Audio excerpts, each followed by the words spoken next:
Hello बच्चों, ये chemical kinetics का चौथा वीडियो लेक्चर है और आज के वीडियो लेक्चर में हम आपको factor affecting rate of reaction के बारे में बताएंगे।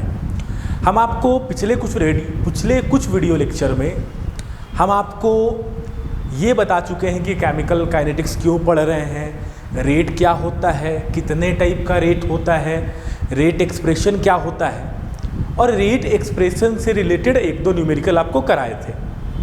आज के क्लास में बेसिकली हम लोग ये डिस्कस करेंगे कि कोई भी केमिकल रिएक्शन का रेट, किसी भी केमिकल रिएक्शन का रेट कौन कौन से फैक्टर पे डिपेंड करता है। ठीक है, तो अगर हम बात करेंगे फैक्टर्स का कि कौन कौन सा फैक्टर अफेक्टिंग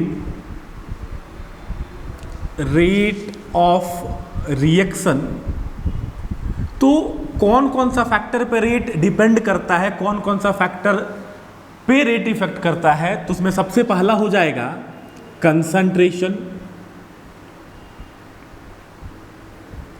कंसंट्रेशन के अलावा प्रेशर भी हो सकता है, प्रेशर के साथ टेम्परेचर, टेम्परेचर के साथ कैटलिस्ट, कैटलिस्ट के साथ सरफेस एरिया, सरफेस एरिया के साथ पीएच। ठीक है, तो ढेर सारा फैक्टर है जिस पे किसी भी केमिकल रिएक्शन का रेट डिपेंड करता है। हम कुछ चीज़ पर थोड़ा ज़्यादा फोकस करेंगे और एक एक करके हम डिस्कस करेंगे। आज का वीडियो लेक्चर में बेसिकली कंसंट्रेशन पे कैसे किसी भी केमिकल रिएक्शन का रेट डिपेंड करता है, हम लोग वही डिस्कस करेंगे। तो ये कुछ फैक्टर है जिस पे केमिकल रिएक्शन का रेट डिपेंड करता है।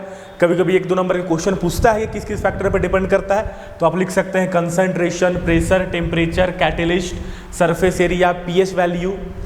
कैसे करता है वो हम लोग एक एक करके डिटेल में देखेंगे।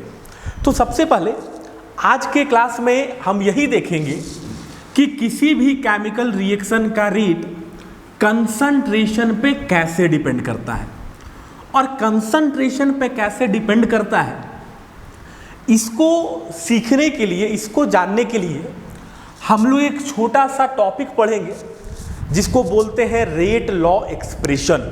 क्या बोलते हैं? Rate law expression. ठीक है सर, रेट लॉ एक्सप्रेशन तो पढ़ ही लेंगे, पहले ये बताइए कि रेट लॉ क्या है। ठीक है, तो पहले हम लोग फोकस करते हैं रेट लॉ पे। बाबू बिल्कुल ध्यान दोगे, पहले बता दे रहे हैं कि ये जो रेट लॉ है या रेट लॉ एक्सप्रेशन है, ये प्योरली एक्सपेरिमेंटल कॉन्सेप्ट है। थ्योरी बिल्कुल नहीं है, कहानी बिल्कुल नहीं है, ये प्योरली एक्सपेरिमेंटल है। मतलब एक्सपेरिमेंट करने के बाद हमको पता चला था कि ऐसा ऐसा होता है।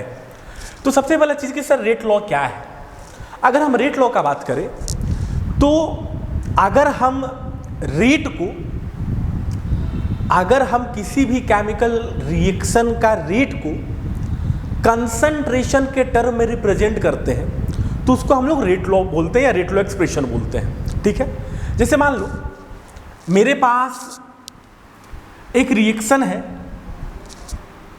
A mole of A plus B mole of B to give product.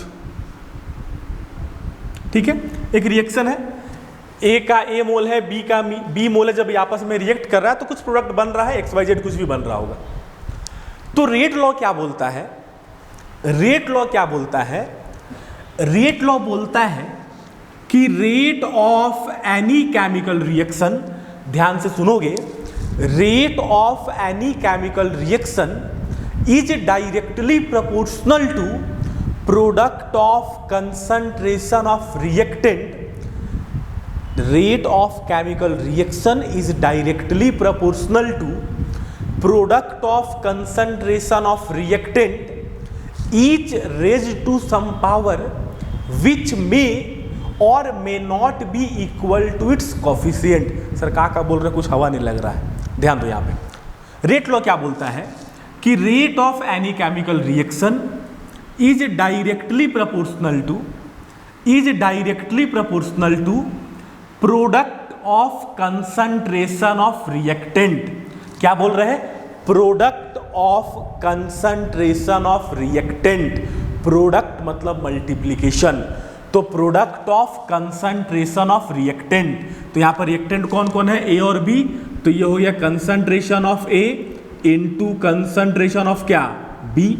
तो rate of any chemical reaction is directly proportional to product मतलब क्या? Multiplication, product of concentration of reactant. तो ए और बी का क्या? Concentration. Each raise to some power, इसका power मान लेते हैं x है, इसका पावर क्या है? y। तो बोलता है each raise to some power, सबका कुछ पावर होगा, विच मे और may not be equal to its coefficient. मतलब ये जो पावर है ये कॉफिशिएंट के बराबर भी हो सकता है और बराबर नहीं भी हो सकता है। सर कैसे पता चलेगा कब बराबर है कब बराबर नहीं है? बाबू स्पष्ट बता रहे हैं, एकदम दिमाग में बैठा लो कि ये पावर जो है ये प्योरली एक्सपेरिमेंटल है, थ्योरेटिकली फाइंड कर पाना हम लोगों के औकात में नहीं है। हम लोगों के क्या, किसी के औकात में नहीं है। कोई थ्योरेटिकली बता ही नहीं सकता है कि ये पावर कितना होगा। ठीक है, आगे देखो। तो rate is equal to some constant K, A to power क्या?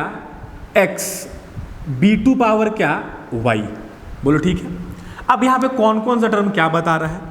ये जो k है ये k बताता है रेट कांस्टेंट। कौन सा कांस्टेंट? Rate constant. अच्छा, x क्या है? x को हम बोलते हैं order with respect to a। ठीक है, a क्या है? रिएक्टेंट है। अच्छा, y क्या है? तो y हो जाएगा order with respect to b। और अगर हम x और y का सम ले ले, मतलब x प्लस y, इसको हम n मान ले रहे हैं। x प्लस y मतलब इन दोनों को जोड़ रहे हैं तो हमको क्या मिल रहा है? n। तो इस n को हम बोलते हैं ओवरऑल ऑर्डर ऑफ रिएक्शन। ध्यान देगा बाबू, हम आपको बता रहे हैं रेट लॉ। ठीक है, हम एक रिएक्शन ले लिए, a mole of a plus b mole of b to give क्या? प्रोडक्ट। रेट लॉ क्या बोलता है? अकॉर्डिंग टू रेट लॉ हम लिख सकते हैं, अकॉर्डिंग टू रेट लॉ क्या बोल रहा है? एक्सपेरिमेंटल है, ठीक है ना, प्योरली एक्सपेरिमेंटल है, थ्योरेटिकल कुछ नहीं है। हम खुद से नहीं लिख सकते हैं, मेरा औकात नहीं है कि हम थ्योरेटिकल रेट लॉ लिख ले। ठीक है, तो ये क्या हो गया बाबू? Rate is directly proportional to A to power x into B to power क्या? y। कैसे होगा? बताए थे कि rate of any chemical reaction is directly proportional to product of concentration of reactant each raise to some power which may और may not be equal to its coefficient. तो rate is directly proportional to product of concentration of reactant each raise to some power. Power x और Y जो है वो experimental है, theoretically find कर पाना हम लोगों के औकात में नहीं है। तो रेट इज इक्वल टू हो गया के, ए टू पावर क्या? एक्स, बी टू पावर क्या? वाई। के को हम क्या बोल दिए? Rate constant. एक्स और वाई हमको बता रहा है, एक्स बताता है ए के रिस्पेक्ट में ऑर्डर, वाई बताता है बी के रिस्पेक्ट में ऑर्डर। और एक्स प्लस वाई अगर हम दोनों को जोड़ दे तो हमको मान लेते हैं हमको एन मिल रहा है। तो ये एन क्या बता रहा है? Overall order of reaction. ठीक है, अब देखो ये जो हम लोग लिखे बाबू, rate is equal to k A to power x B to power y. इस एक्सप्रेशन को हम लोग बोलेंगे रेट लॉ एक्सप्रेशन। क्या बोलेंगे? Rate law expression. हम लेक्चर 2 में बताए थे आप लोग को, वो था रेट एक्सप्रेशन। ये बच्चा वो क्या था? Rate expression. ये क्या है? Rate law expression. ठीक है, अब देखो यहां पर कुछ कुछ टर्म को हमको डिफाइन करना होगा। जैसे कभी कभी एक नंबर में बोल देता है कि डिफाइन रेट कांस्टेंट। तुम बोलोगे सर फंसा दिया, आप कांस्टेंट कैसे डिफाइन करें? कभी कभी रेट भी डिफाइन करने बोलेगा, बताए थे रेट कैसे डिफाइन करना, समझाए थे आप लोग को। कभी कभी बोलेगा डिफाइन करिए रेट कांस्टेंट। ठीक है, अच्छा, रेट कांस्टेंट को ही स्पेसिफिक रिएक्शन रेट भी बोला जाता है। कौन सा रेट? Specific reaction rate. इधर हम मिटा रहे हैं, थोड़ा जगह कम पड़ रहा है हमको, ये क्लियर होगा आप लोगों को।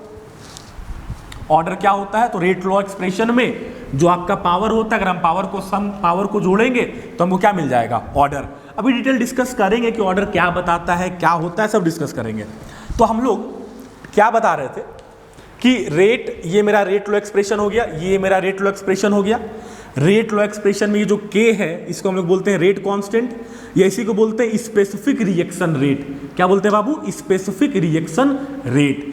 कभी कभी क्वेश्चन पूछता है 2 मार्क्स में, अक्सर सीबीएसई में या अदर स्टेट बोर्ड में पूछता है कि define rate and rate constant, मतलब आपको रेट को भी डिफाइन करना है और रेट कांस्टेंट को भी डिफाइन करना है। रेट का डिफिनेशन हम आपको पहले बताए थे कि change in concentration with respect to क्या?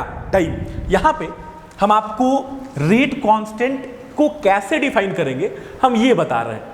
हम डिफाइन नहीं करेंगे, लेकिन कैसे डिफाइन करेंगे हम आपको ये समझा सकते हैं। देख बाबू, rate is equal to k A2 power x और B2 पावर क्या? y। A और B मेरा रिएक्टेंट है। अगर हम A का कंसंट्रेशन 1 ले ले और B का कंसंट्रेशन भी 1 ले ले, तो ये जो पूरा टर्म है ए बाबू, अगर A का कंसंट्रेशन भी 1 ले ले, B का कंसंट्रेशन भी 1 ले ले, तो ये जो पूरा टर्म है ये मेरा कितना हो जाएगा? 1। तो हम लिख सकते हैं रेट इज इक्वल टू क्या? K। बोल लिख सकते हैं ए बाबू, 1 to power x, 1 to power 74, 1 to power 75, 1 to power 95 का फर्क पड़ना, होना कितना है? 1। ए बुतरू, ए बाबू के A2 पावर x, यहाँ पर 1 ले रहे हैं और 1 टू पावर क्या? y। फर्क पड़ रहा है क्या? x की जगह पर 3, 4, 5, 75 कुछ भी ले लो, तो ये जो मेरा पूरा टर्म है ये कितना हो जाएगा? 1। अगर ये पूरा टर्म मेरा 1 है तो हम लिख सकते हैं रेट इज इक्वल टू क्या? K। ठीक है। अब देखो हमको इसको डिफाइन करना है, तो ये मेरा रेट कांस्टेंट है। अरे बोल बाबू, तो हम बोल सकते हैं कि rate constant is defined as rate constant is defined as rate when concentration of both the reactant is unity. मतलब हम क्या बोल रहे हैं कि रेट कांस्टेंट रेट है, रेट कांस्टेंट ही रेट है कब? जब दोनों रिएक्टेंट का कंसंट्रेशन कितना हो जाए? 1। और जब दोनों रिएक्टेंट का कंसंट्रेशन 1 हो जाएगा तो रेट किसके बराबर हो जाएगा? रेट कांस्टेंट के बराबर। तो हम बोल सकते हैं कि रेट कांस्टेंट रेट है, रेट कांस्टेंट ही रेट है, लेकिन कब? जब जो कंसंट्रेशन, जो रिएक्टेंट है उसका कंसंट्रेशन कितना हो जाए? 1। ठीक है, कर लोगे डिफाइन? अरे कर लोगे बाबू, कर लोगे ना कि रेट कांस्टेंट ही रेट है कब? जब कंसंट्रेशन रिएक्टेंट में कितना हो जाए? यूनिटी या 1। ठीक है, तो हम आपको अभी तक बता दिए कि ऑर्डर क्या होता है, फिर हम आपको ये बताएं कि रेट कांस्टेंट क्या होता है, रेट कांस्टेंट को डिफाइन कैसे करते हैं। अब हम थोड़ा सा ऑर्डर के बारे में डिटेल डिस्कशन कर लेते हैं कि ऑर्डर क्या क्या बताता है, या ऑर्डर पढ़ के हम लोग सीखेंगे क्या। तो सबसे पहला चीज कि सर ऑर्डर क्या है, बता देंगे, बिल्कुल बता देंगे। Sum of power of concentration term, sum of power of concentration term in rate law expression is known as order. ठीक है, अरे ठीक है, मान लो rate is equal to k, A2 power 2 है, B2 पावर 3 है। ठीक है, या A2 पावर 2 है, B2 पावर 1 है। ठीक है, बोलेगा बताइए what is the order of reaction, तो हम सीधे लिख देंगे ऑर्डर इज इक्वल टू ये कितना 2, ये कितना 1, तो कितना हो गया 3। तो हम बोलेंगे इस रिएक्शन का ऑर्डर कितना है? 3। ठीक है, तो ऑर्डर क्या है? Sum of power of concentration term, concentration term का जो पावर है उसी का सम को हम क्या बोलते हैं? ऑर्डर। ठीक है, अब कुछ चीज ऑर्डर के बारे में जान लो जो बहुत इंपॉर्टेंट है। क्या क्या? सबसे पहला इसको तो एकदम दिमाग में बैठा लेना बाबू, अपना नाम भूल जाओ चलेगा, हमको भूल जाओ वो भी चलेगा, लेकिन ये हमेशा याद रखना कि ऑर्डर एक्सपेरिमेंटल कॉन्सेप्ट है, ऑर्डर एक्सपेरिमेंटल कॉन्सेप्ट है, ऑर्डर को थ्योरेटिकली निकाल पाना पॉसिबल नहीं है। मतलब पहला चीज कि ये जो मेरा ऑर्डर है ये प्योरली एक्सपेरिमेंटल है, इसको थ्योरेटिकल फाइंड कर पाना पॉसिबल नहीं है। दूसरा क्या है कि जो मेरा ऑर्डर है ये 0 हो सकता है, पॉजिटिव हो सकता है, नेगेटिव भी हो सकता है, फ्रैक्शन में भी हो सकता है, ठीक है। इंटीजर ऑर्डर कुछ भी हो सकता है, इंटीजर, 0, पॉजिटिव, नेगेटिव, फ्रैक्शन, कुछ भी हो सकता है ऑर्डर, लेकिन थ्योरेटिकली फाइंड कर पाना पॉसिबल नहीं है, ठीक है। अगर मान लो दिया रहे कि एक रिएक्शन है 2A + B to give C, बोलेगा बताइए इसका ऑर्डर, बता दोगे? बोलो बता दोगे? बता दोगे? तुम लोग एकदम बता देंगे सर, एकदम बता देंगे। Rate is equal to K A2 power 2 B2 power 1, कुछ नहीं तो 1 है, तो सर थर्ड ऑर्डर हो गया। आसान क्वेश्चन है। ए बाबू ऐसा बिल्कुल नहीं होगा, पहले बता दे रहे हैं, हम बार बार बताए हैं, शुरू से बताए हैं कि जो पावर आ रहा है, जो पावर आ रहा है, जो पावर यहाँ पे आपको दिख रहा है वो कॉफिशिएंट नहीं है, वो कॉफिशिएंट नहीं है, एक्सपेरिमेंटल है। अगर हमको रेट लॉ दिया हो, ए बाबू अगर हमको रेट लॉ दिया हो तभी हम ऑर्डर निकाल सकते हैं, अगर रेट लॉ दिया हुआ नहीं है तो ऑर्डर निकाल पाना मेरे बस का बात नहीं है। जैसे देख लो, अगर यहां पर लिखा रहता rate is equal to K A2 power 3/2 B2 power 1/2, बोलेगा निकालिए ऑर्डर। यहां पर ये रेट लॉ एक्सप्रेशन है, तो ये कंसंट्रेशन टर्म का पावर एक्सपेरिमेंटली पता है हमको, ये हमको दिया हुआ है, तो हम निकाल सकते हैं कि ऑर्डर क्या हो जाएगा। तो 3/2 + 1/2 कितना 2, तो हम बोल दें कि ये जो रिएक्शन है ये सेकेंड ऑर्डर का है, ठीक है। अरे ठीक है ए बाबू, ठीक है, बार बार बोल रहे हैं, एकदम एग्जाम में क्वेश्चन आना ही है, श्योर शॉर्ट टाइप का चीज है। अल्टरनेट ईयर में पूछते ऑर्डर के बारे में क्वेश्चन, और आप लोग अगर ऐसा बना दोगे तो फिर दिक्कत है, ठीक है ना। एकदम याद रखना है कि जो पावर है ये एक्सपेरिमेंटल है, हमको पता नहीं है, हम खुद से नहीं निकाल सकते हैं। अगर ऐसा एक्सप्रेशन दिया हुआ है तो हम ऑर्डर निकालेंगे, रिएक्शन दिया हुआ है तो ऑर्डर निकालना मेरे लिए क्या है, मुश्किल है, ठीक है। अब सुन, थोड़ा सा ऑर्डर के बारे में कुछ चीज़ हम और डिस्कस कर लेंगे। तुम बोलोगे सर आप तो बाकी सब तो बता दिए कि ठीक है ऑर्डर ये है वो है दिस है दैट है, ऑर्डर क्या है डिफाइन कर दिए। ऑर्डर आप बोले कि ऑर्डर हमको ये बताता है, ऑर्डर हमको ये बताता है कि रिएक्शन का रेट कंसंट्रेशन पे कैसे डिपेंड कर रहा है, तो वो तो अब बताया ही नहीं, उसको छोड़ के बाकी सब बता रहे हैं, और जो बताने के लिए टॉपिक स्टार्ट किए थे वो तो बताया ही नहीं। अब बाबू हम उसको समझाते हैं। हम आई होप कि इतना समझ में आया होगा आप लोगों को, ठीक है ना, कि ऑर्डर क्या होता है, कैसे निकालते हैं। ऑर्डर निकालना बिल्कुल आसान है, रेट लॉ एक्सप्रेशन दिया होगा, दोनों का पावर को क्या कर देंगे, ऐड कर देंगे। अब देखो ऑर्डर कैसे रेट ऑफ रिएक्शन को अफेक्ट करता है, हम आपको समझाते हैं, आसान है, कैच कर जाओगे तुम लोग। जैसे मान लो हम लिखे हैं rate is equal to K R2 power 0, ठीक है। तो यहां पर दिख रहा है R2 पावर 0 है, मतलब ये एग्जाम्पल है मेरा जीरो ऑर्डर रिएक्शन का। बोलो ठीक है सर, कैसे पता आपको कि जीरो ऑर्डर है, दिया हुआ है, हमारे पास कोई जादू का छड़ी नहीं है, पता है, एक्सपेरिमेंटली पता है कि रेट ऑफ रिएक्शन कितना है, इसका ऑर्डर कितना है, 0। या मान लो लिखा हुआ है कि rate is equal to K R, कुछ नहीं तो 1 है, अरे 1 है तो ये कौन सा एग्जाम्पल हो जाएगा, एग्जाम्पल हो जाएगा फर्स्ट ऑर्डर रिएक्शन का, ठीक है। ऐसे ही सेकेंड, थर्ड, 3, 4, 74 जो भी रहे।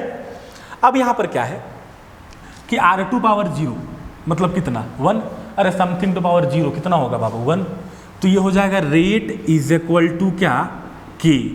यहाँ पर कोई कंसंट्रेशन टर्म नहीं है, देखो तो r टू पावर 0 था, 0 समथिंग टू पावर 0 कितना होता है 1, तो r रेट टू पावर क्या, रेट इज इक्वल टू क्या हो गया k, rate is equal to क्या हो गया k, और जब rate is equal to k है, जब rate is equal to k है, मतलब ये जो मेरा जीरो ऑर्डर रिएक्शन है, तो जीरो ऑर्डर रिएक्शन का रेट किस पे डिपेंड कर रहा है, रेट कांस्टेंट पे। यहाँ पर कोई कंसंट्रेशन टर्म प्रेजेंट नहीं है, इसका मतलब हमको ये समझ में आ रहा है कि जो जीरो ऑर्डर रिएक्शन होता है, जो जीरो ऑर्डर रिएक्शन होता है वो इंडिपेंडेंट होता है कंसंट्रेशन से। मतलब जीरो ऑर्डर रिएक्शन का, जीरो ऑर्डर रिएक्शन जो होता है उस पे जीरो ऑर्डर रिएक्शन का रेट, जीरो ऑर्डर रिएक्शन का रेट कंसंट्रेशन पे डिपेंड नहीं करता है। अगर यहाँ पर कंसंट्रेशन टर्म रहता तो वो कंसंट्रेशन पे डिपेंड करता, लेकिन चूंकि ऑर्डर जीरो है, कंसंट्रेशन टर्म है नहीं, मतलब जीरो ऑर्डर रिएक्शन का रेट कंसंट्रेशन पे डिपेंड नहीं करता है। अगर हम देखें फर्स्ट ऑर्डर रिएक्शन का रेट, तो देख लो रेट ये तो मेरा कांस्टेंट है, तो फर्स्ट ऑर्डर का रेट कंसंट्रेशन पे लीनियरली वेरी करता है। फर्स्ट ऑर्डर रिएक्शन का रेट कंसंट्रेशन पे लीनियरली वेरी करता है। लीनियरली वेरी करता है मतलब कि अगर हम कंसंट्रेशन बढ़ाएंगे तो रेट बढ़ेगा और कंसंट्रेशन घटाएंगे तो रेट घटेगा। ठीक है, तो इसके हिसाब से हम देख सकते हैं, ऑर्डर के हिसाब से हम ये पता कर सकते हैं कि कंसंट्रेशन पे कैसे किसी भी रिएक्शन का रेट डिपेंड करता है। ठीक है, जीरो ऑर्डर इंडिपेंडेंट है, फर्स्ट ऑर्डर डायरेक्टली प्रोपोर्शनल है। अच्छा, अगर सेकेंड ऑर्डर रहता तो r2 पावर क्या हो जाता, 2r² हो जाता। तो हिसाब से बोलते हैं कि जो रेट है वो सेकेंड ऑर्डर रिएक्शन में जो रेट है वो रिएक्टेंट का स्क्वायर का प्रोपोर्शनल होता है। ठीक है, तो ऐसे ऑर्डर बताता है कि कैसे, ऑर्डर हमको ये बताता है कि कैसे कंसंट्रेशन पे केमिकल रिएक्शन का रेट डिपेंड करता है। तो आज का क्लास हम यहीं तक छोड़ देते हैं। अगले क्लास में हम आपको कि मतलब रेट कांस्टेंट का यूनिट के बारे में डिस्कस करेंगे कि रेट कांस्टेंट का यूनिट क्या होता है, और ये सीखेंगे कि कैसे रेट कांस्टेंट का यूनिट से, कैसे रेट कांस्टेंट का यूनिट से हम लोग ये आइडेंटिफाई कर सकते हैं कि जो रिएक्शन है वो कौन सा ऑर्डर का है। ठीक है, अच्छा आप लोग ट्राई कर सकते हैं कि कैसे हम निकालेंगे यूनिट। जैसे मान लो rate is equal to k a2 power x b2 power क्या y, ये दोनों कंसंट्रेशन टर्म है। ठीक है, तो x और y है, x प्लस वाई को हम यहाँ पर x प्लस वाई को लिख दे रहे हैं क्या n। ठीक है, तो ये हो जाएगा k is equal to rate, और ये तो कंसंट्रेशन टर्म है। अरे कंसंट्रेशन टर्म है बाबू, बोलो a और b क्या है, कंसंट्रेशन। तो हम लिख सकते हैं कंसंट्रेशन का यूनिट क्या होता है, मोल पर लीटर टू पावर क्या n। k is equal to rate का यूनिट बताए थे थर्ड लेक्चर में, तो होता है मोल पर लीटर पर सेकेंड।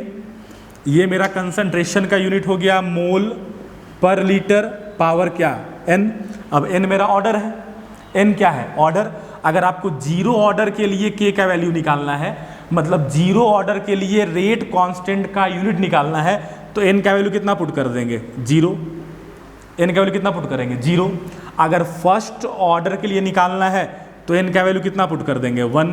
सेकेंड के लिए निकालना है तो n का वैल्यू कितना कर देंगे, 2। 3/2 के लिए निकालना तो n का वैल्यू कितना कर देंगे, 3/2।